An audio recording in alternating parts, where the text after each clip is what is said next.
You can be great at scheduling, tracking KPIs, and writing flawless project plans. But the moment you're expected to lead people, everything changes. Welcome to the Project Management Masterclass, the show where project leaders are made. This platform exists for one reason. Tools don't deliver projects, people do.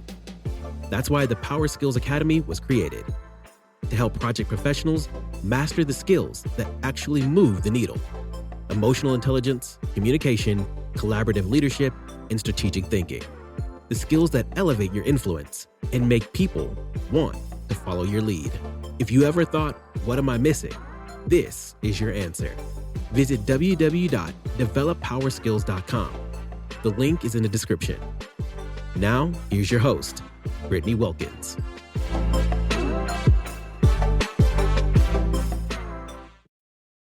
Welcome to episode 2 of Project Management Masterclass. I'm your host, Brittany Wilkins. In episode 1, I discussed the fundamental elements of project management. For a project to succeed, everyone must have the same vision of what a project is and what it's not, as well as be able to speak the same language of project management. What I've experienced in my career is that individuals or teams use the terms project management, program management, and portfolio management interchangeably. Lack of clarity of definition leading to misaligned deliverables and expectations. In today's show, I want to just delve deeper into some of the project management foundations. Let's first start by clarifying what is the difference between a project, program, and portfolio. A project is a temporary endeavor with a beginning and an end, with the objective to create a unique product, service, or result.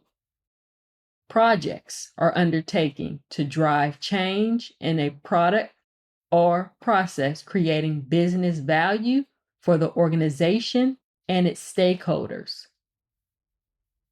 A program is a group of related sub-projects and other program-related activities organized and managed in a coordinated set of efforts.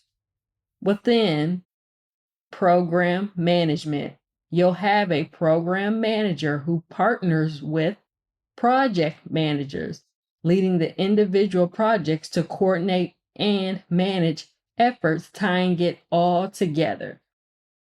A portfolio includes programs, projects, and related operational work that is prioritized to achieve a specific business objective. Portfolio management can be complex, but the goal of rolling up projects, programs, and operational work is to help manage the dependencies between optimizing the use of resources, increasing value for which each brings to the organization. A project, program, and portfolio are different, but they operate under the same entity of organizational project management. OPM is a strategic approach that serves as a framework to use and guide portfolio, program, and project management to achieve organizational strategic goals. How I kind of view OPM is like it's the foundation, and project management is kind of the first story of the house. And as the organization grows, it elevates to the second story of programs. And then the roof kind of establishes the portfolio. And we have a house aligned with organizational strategy driven by organizational strategy. One essential required for sustaining and maintaining an OPM is a project management office. A project management office is a centralized department within an organization responsible for defining and maintaining project management standards and practices with a mission to mature an organization's project management capabilities, ensuring projects and programs comply to organizational and project governance. Some of the things you may find that a PMO typically does is, as I previously mentioned, establish project management methodologies and standards. Having a blueprint is extremely important. My second engineering job, I wandered aimlessly in trying to execute projects.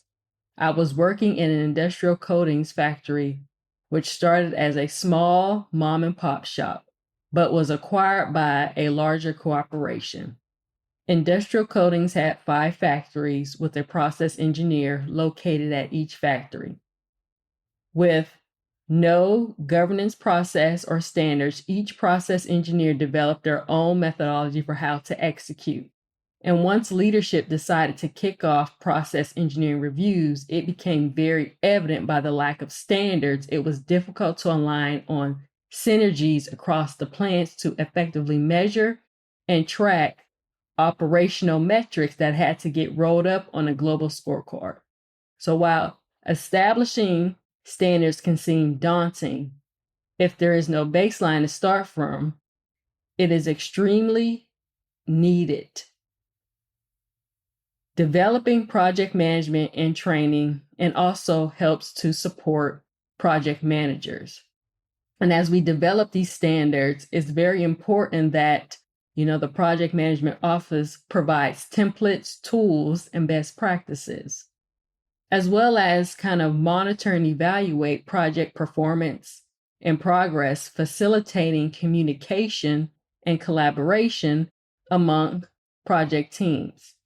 The PMO can also serve to help kind of manage resource allocation and prioritize across projects.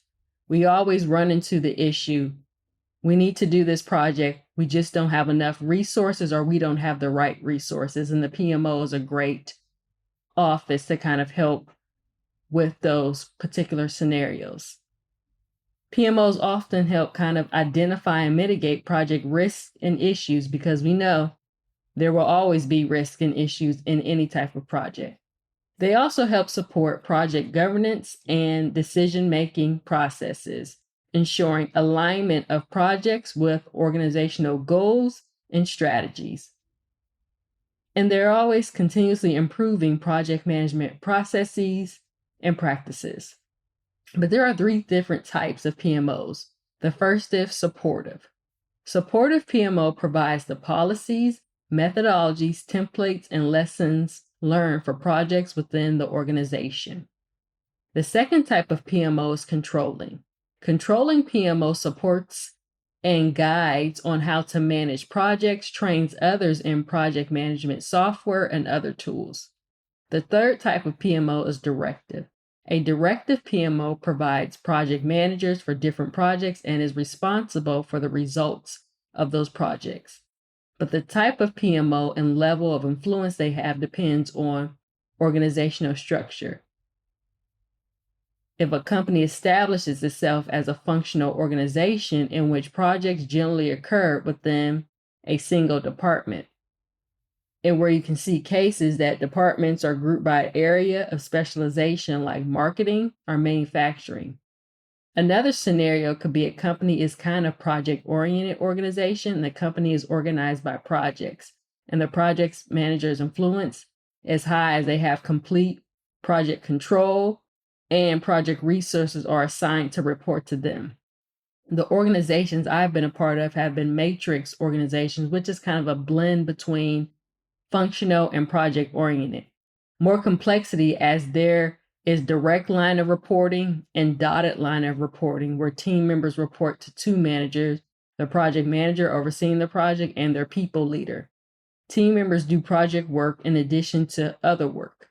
But what I learned working in a matrix organization without clear deliverables with roles and responsibilities defined, it leads to several people who are the decision makers. But no matter what type of organizational project management structure or PMO, an organizational must adapt itself to perform and be designed in such a way to bring value and deliver benefits to the business case. More to come on project management foundations and mastering the art of project management. Be sure to subscribe to future episodes where I'll go a little bit deeper into these topics and break them down further.